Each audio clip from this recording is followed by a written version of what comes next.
আজকে মমতা বন্দ্যোপাধ্যায় যাওয়ার কথা বনগাঁ, গত কয়েকদিন ধরে কর্মসূচি। গতকালও একেবারে রিহার্সাল করলো হেলিকপ্টার, আর তার আগে আজকে সকাল জানানো হলো হেলিকপ্টারের রিনিউয়াল হয়নি। দেখুন,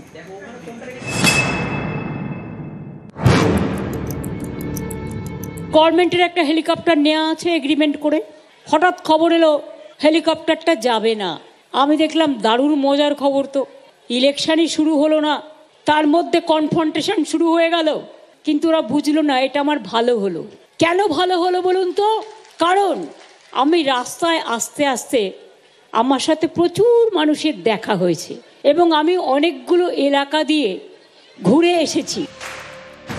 এসআইআর চলাকালীন উত্তর ২৪ পরগনার মতুয়াগড় বনগাঁয় মমতা বন্দ্যোপাধ্যায়ের জোড়া কর্মসূচি। তার ঠিক আগেই হেলিকপ্টার ঘিরে বিভ্রাট, যার জেরে পিছিয়ে গেল কর্মসূচির সময়।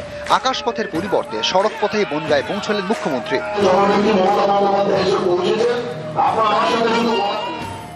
অনেকদিন আগে থেকে পূর্ব নির্ধারিত ছিল এবং সেই সবার আজকে দুপুর ১২টার পরে হওয়ার কথা ছিল বনগাঁতে, কিন্তু আচমকা মুখ্যমন্ত্রীর হেলিকপ্টারে একটা সমস্যা দেখা দেয় এবং সেই শপথ পিছিয়ে যায়। যেটুকু সূত্র মারফত জানতে আমরা পারছি সেটা হচ্ছে হেলিকপ্টারের নাকি ইন্স্যুরেন্স শেষ হয়ে গেছে।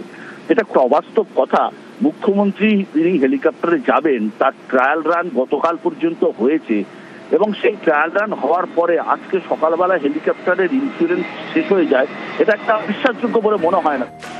মঙ্গলবার মমতা বন্দ্যোপাধ্যায়ের পূর্ব নির্ধারিত এই কর্মসূচি শুরু হওয়ার কথা ছিল দুপুর ১টা নাগাদ। প্রথমে জনসভা, তারপরে ত্রিকোণ পার্ক থেকে ঠাকুরবাড়ি পর্যন্ত মিছিল। সকালে কলকাতা থেকে রওনা হওয়ার কিছুক্ষণ আগে মুখ্যমন্ত্রী জানতে পারেন যে হেলিকপ্টারে তাঁর যাওয়ার কথা সেটির ইন্স্যুরেন্স ফেল। একটি বেসরকারি সংস্থার কাছ থেকে এই কপ্টার ভাড়া নিয়েছে রাজ্য সরকার। সেই বেসরকারি সংস্থা দিন সকালে রাজ্য পরিবহন দপ্তরকে জানায় ইন্স্যুরেন্স ফেল, তাই কপ্টার ওড়ানো যাবে না। তড়িঘড়ি গাড়ি করেই বনগাঁয় রওনা হন মমতা বন্দ্যোপাধ্যায়। নিউজ 18 বাংলা।